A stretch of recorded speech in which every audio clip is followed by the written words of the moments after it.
दोस्तों जब भी एक केस शुरू हुआ, मतलब किसी पर कोई एक एफआईआर दर्ज हो गई, कोई भी कंप्लेंट दर्ज हुई, उसके बाद जब ट्रायल चलता है, कंप्लीट ट्रायल पूरा होने के बाद, जब मतलब ट्रायल की पूरी प्रोसीडिंग्स पूरी हो गई हो, उसके बाद किसी भी व्यक्ति के अगेंस्ट या तो एक्विटल हो जाता है या कन्विक्शन हो जाता है। एक्विटल हुआ तो भी आप जाकर अपील लगा सकते हैं, मतलब कि जिसने कंप्लेंट दी थी वो अपील लगा सकता है किसी भी हायर कोर्ट में, या फिर जिसको कन्विक्शन हुई वो भी अपील लगा सकता है, मतलब जो एक्यूज जिसको सजा बोल दी गई वो भी अपील लगा सकता है अपने आगे कोर्ट में। जैसे सेशंस कोर्ट से मान लीजिए किसी को सजा बोल गई, सेशंस कोर्ट से जो सजा बोली है, खास करके बहुत सारे ऐसे मामले आते हैं, पॉक्सो के बहुत सारे मामले आते हैं, एनडीपीएस के बहुत सारे मामले आते हैं, अलग अलग केसेस के मामले हमारे सामने अक्सर देखने को मिलते हैं। तो ऐसे मामलों जो आप अपील करते हो हाई कोर्ट में जाकर, तो हाई कोर्ट में आपने अपील की तो क्या आपकी जो अपील है वो एक्सेप्ट हो ही जाएगी, मतलब क्या आपकी अपील अलाउ हो ही जाएगी या डिसमिस भी हो सकती है। मान लीजिए अलाउ हो भी गई, अपील पर अभी सुनवाई चल रही है, तो उसके बाद क्या होगा?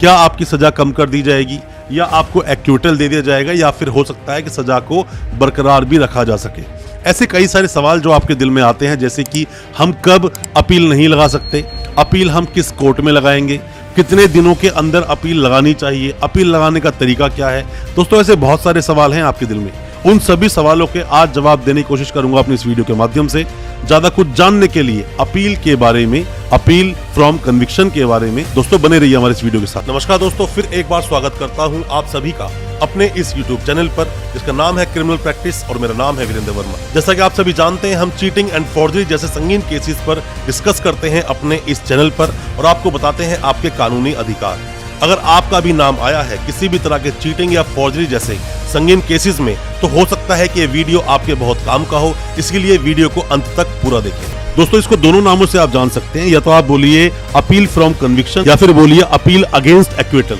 पहले आप ये समझिए दोस्तों कि किन किन केसेस में आप अपील लगा ही नहीं सकते। आप अपील लगाते हो खास करके ऐसे मामलों में जिनमें सजा काफी बड़ी बुल जाती है, या फिर मान लीजिए कि आपको जो सजा बोली है वो 10 साल की, 20 साल की उम्र कैद की, फांसी तक की सजा भी बोली जा सकती है। तो ऐसे मामलों के अलावा अगर हम बात कर दें तो सीआरपीसी का सेक्शन, मतलब कि the code of criminal procedure 1973 के आप सेक्शन 375 को देखोगे, no appeal in certain cases when accused plead guilty. किसी भी केस में अगर आप प्लीड गिल्टी कर लेते हो तो दोस्तों ऐसे केसेस में आप अपील नहीं लगा सकते, आपको अपील का कोई अधिकार मिलेगा नहीं। बहुत बार हमने देखा है, हमारे पास जो केसेस आते हैं, इवन चीटिंग फॉर्जरी के मैटर भी आते हैं, उसमें कई बार बोलते हैं कि आप प्लीड गिल्टी कर लो, लोग प्लीड गिल्टी करने को चल भी देते हैं। दोस्तों प्लीड गिल्टी करने से तो अच्छा है अगर आप पूरे ट्रायल को फेस करेंगे, शायद आप उससे एक्विटल ही हो जाओ, बरी कर दिए जाओ, कम से कम कोई किस तरह का मैटर आपके सामने खड़ा होगा नहीं। पर आप अगर प्लीड गिल्टी करते हैं तो उसमें कोई ना कोई छोटी मोटी सजा ही सही मिलती तो है ही। अब जो ये प्लीड गिल्टी में कन्विक्शन है, जो कैसे आपको मिला, जैसे कि आप बोल सकते हैं इसमें, if the conviction is by high court, अगर आपको कन्विक्शन हाई कोर्ट ने दिया है,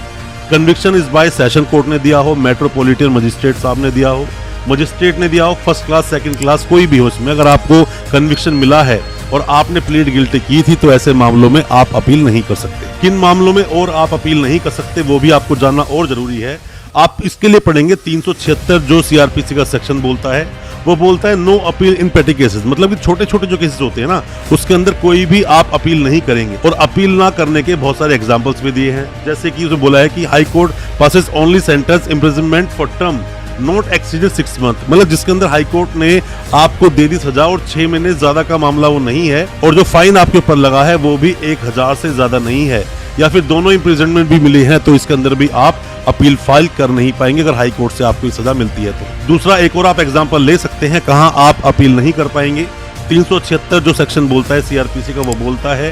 कोर्ट ऑफ सेशन और metropolitan magistrate passes only a sentence of imprisonment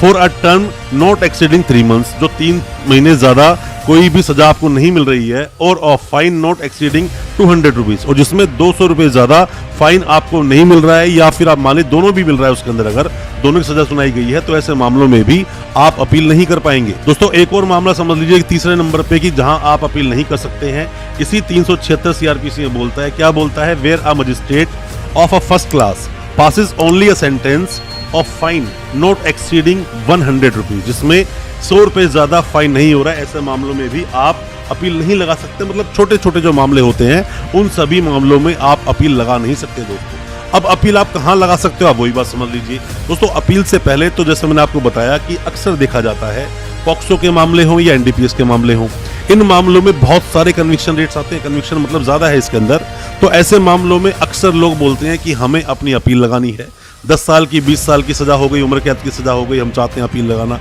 आप अपील बिल्कुल लगा सकते हो, अपील आपको लगानी चाहिए भी। दोस्तों अगर ये वीडियो आपको अच्छा लग रहा है तो अभी इस वीडियो को लाइक करें, ताकि इसी तरह की लाइक से हमें मोटिवेशन मिल सके और प्रोत्साहन मिल सके इसी तरह की लीगल अवेयरनेस की वीडियोस आप तक पहुंचाने के लिए। और आप अगर पहली बार आए हैं हमारे इस चैनल पर, पहली बार देख रहे हैं हमारे इस वीडियो को, हमारे चैनल को अभी सब्सक्राइब करें, साथ में लगा बेल आइकन जरूर दबा दें, ताकि इसी तरह की लीगल अवेयरनेस की वीडियोस आप तक पहुंच सके सबसे पहले। अब दोस्तों आपको अपील लगानी है, मतलब कि अपने केस पर आपको कोई ऑब्जेक्शन है जो सजा आपके अगेंस्ट बोली, आप ये बोलना चाहते हैं कि ठीक से मेरा ट्रायल नहीं चला या फिर काफी सारी कमियां रह गई कानून में, क्योंकि किसी भी तरह से आपके साथ इनजस्टिस नहीं हो सकता। तो आप जब जाएंगे हाई कोर्ट तो क्या बोलती है बुक की language, 374 of CrPC, the code of criminal procedure, जो एक्ट बोलता है 1973 का, वो बोलता है एनी पर्सन कन्विक्टेड, किसी भी व्यक्ति को जिसको सजा मिली है on a trial held by the session जज, जिसने भी सेशन जज ने जो ट्रायल चलाया आपका, और एडिशनल सेशन जज या फिर एडिशनल सेशन जज ने जो आपका ट्रायल चलाया,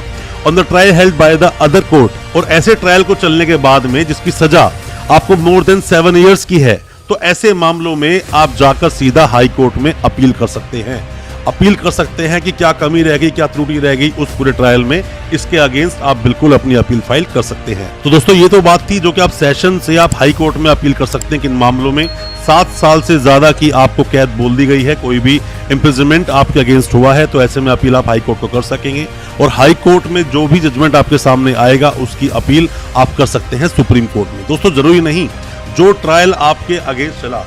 जो ट्रायल चलने के बाद में सजा आपके अगेंस्ट बोल दी गई हो वो सही ही हो। अक्सर लोग अपील करते हैं और मैक्सिमम लोग अपील करते ही हैं अपनी सजा को कम कराने के लिए, अपनी सजा को पूरी तरह से खत्म कराने के लिए। और कई बार जो डिसीजंस आते हैं वो बरकरार भी रहते हैं, मतलब जो सजा नीचे बोली गई वही सजा ऊपर भी बोली जाती है। दोस्तों ट्रायल बहुत तरह से लड़े जाते हैं और बहुत सारे दोस्तों मामलों में जिसमें आपको बड़ा एग्रेसिवली अपने पूरे ट्रायल को लड़ना चाहिए था, ट्रायल नहीं लड़ पाते हैं वकील साहब उस तरह से, या फिर आप उनको ठीक से लड़ने देते नहीं है अपनी सारी एडवाइस की वजह से जो आप बताते रहते हो। वहां भी ऐसी कई सारी गलतियां हो जाती हैं वकील साहब से जो सही नहीं है। बैड कन्विक्शन की जो आप अपील करते हो, बैड कन्विक्शन मतलब कि जैसे ही आपका केस का ट्रायल चल रहा है, मान लीजिए पॉक्सो के केस में या फिर एनडीपीएस के मामले में आपके केस का ट्रायल चल रहा है, ट्रायल चलते चलते जब बाद में लास्ट में सारे एविडेंस जब खत्म हो जाते हैं तो वहां पर कन्विक्शन का एक डे आता है। जब कन्विक्शन किया जाता है तो पूरा ट्रायल चलने के बाद, मतलब कि जो भी कोई स्टेट के गवाह थे उन्होंने पेश किए, आपके गवाह थे आपने पेश किए, या फिर पॉक्सो के मामले में बर्डन ऑफ प्रूफ सीधा ही आपके ऊपर है, आपने अपने एविडेंसेस लगाए कोर्ट में या नहीं लगाए, इन सबको देखते हुए बाद में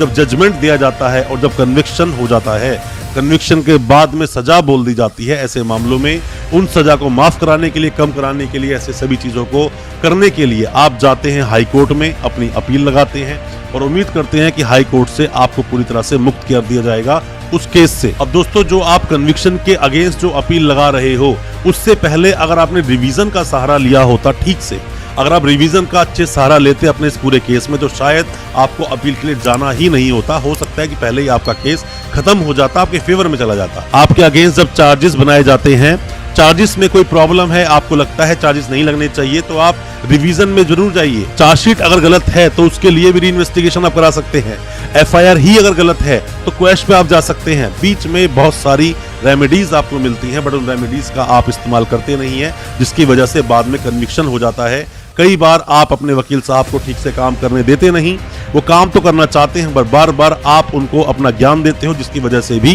केस खराब होता है। आपके वकील साहब अगर केस को अच्छे से लड़े तो मेरा मानना है कन्विक्शन होगा नहीं और बाद में जाकर आपको अपील के चक्कर में नहीं पड़ना होगा और पहले ही आप उस केस से मुक्त कर दिए जाओगे। अब दोस्तों बात यहाँ पर आती है कि किसी भी केस की, मतलब जिसमें भी कन्विक्शन आपको हुआ, उसकी जो अपील करेंगे वो करेंगे कितने दिनों में, ये आपको जानना दोस्तों बहुत ज्यादा जरूरी है। मान लीजिए अपील करनी है आपको, किसी को भी डेथ सेंटेंस मतलब मृत्यु दंड मिला है किसी को भी, तो 30 दिन के अंदर अंदर उसकी आपको अपील लगानी होगी। जो भी उसकी अपीलेट कोर्ट है वहां आपको जाना होगा और अपील लगानी होगी। या मान लीजिए मृत्यु दंड है या फिर मतलब डेथ सेंटेंस जो मिला है, उसके अलावा कोई भी दूसरे जो मामले हैं उन सभी की जो अपील आप लगाते हैं उसके लिए 60 डेज का आपको टाइम मिलता है। 60 दिन के अंदर अंदर आप अपील लगा सकते हैं। आपको सजा हुई है, 10 साल की हुई है, 20 साल की हुई है, आप 60 दिन के अंदर अंदर अपनी अपील आप जरूर लगा लें। अपील नहीं लगा पाते हैं तो उसके लिए भी हालांकि सेक्शन है लिमिटेशन एक्ट का 1963 जो लिमिटेशन एक्ट है उसका सेक्शन 5 बोलता है किस तरह से आप कोर्ट से रियायत ले पाएंगे दोबारा से, मतलब वो अपील लगाने के लिए जो आपका टाइम एक्सटेंड हो गया उसके लिए आप रियायत ले सकते हैं। दोस्तों हालांकि अपील लगाने का राइट दोनों पार्टीज को मिलता है, पर मैं आपको एक बात बता दूं कि अगर अपील आप लगा रहे हैं तो बेहतर है कि पहले सेशंस कोर्ट में आपके वकील साहब ने कुछ काम किया हो, या फिर आपने भी खुद हो सकता है बढ़ चढ़ के आप भी हिस्सा ले सकते हैं उस ट्रायल में। आप अपने बार बार एविडेंसेस उनको जाके बता सकते हैं, दिखा सकते हैं और वो उन्हीं एविडेंस को कोर्ट में एडमिट करा सकते हैं। दोस्तों जब कोई केस का ट्रायल चलता है, खास करके सीरियस मामले जिसमें आपको पता है कन्विक्शन रेट ज्यादा है, तो ऐसे मामलों को बिल्कुल भी किसी भी तरह से हल्के में लेना चाहिए नहीं और आपको पूरी तरह से एक्टिवली एग्रेसिवली उस केस को फाइट करवाना चाहिए। और केस को अगर अच्छे से आप फाइट नहीं करा पाए तो दोस्तों बाद में अपील लगाना भी आपका बेकार हो जाएगा, गलत हो जाएगा, बाद में कोई फायदा नहीं उस अपील को लगाने का। दोस्तों उम्मीद करता हूं कि अपील से रिलेटेड जितने भी आपके सवाल थे, हालांकि रिवीजन पर भी मैंने बात करी अपने इस पूरे लेक्चर में और मैंने आपको बताया लिमिटेशन टाइम क्या है, कितने टाइम में आप अपील लगा पाएंगे, अपील फ्रॉम कन्विक्शन है या फिर अपील अगेंस्ट एक्विटल है, उसके बारे में भी आपको मैंने बताया। बट कोई भी सवाल आपके दिल में अगर हैं, कानूनी सलाह कोई भी चाहते हैं, कोई भी एडवाइस हमसे लेना चाहते हैं, कमेंट बॉक्स में कमेंट करें या हमें व्हाट्सएप करें, हम आपको उसके रिप्लाई जरूर करेंगे। और दोस्तों अच्छा लगा हो आज का वीडियो, हमारी वीडियो को ज्यादा से ज्यादा अपने दोस्तों परिजन परिवार में शेयर करें ताकि वो भी अपने आप को कानूनी जानकार बना सके। बहुत बहुत शुक्रिया दोस्तों, धन्यवाद हमारी इस वीडियो के साथ बने रहने के लिए।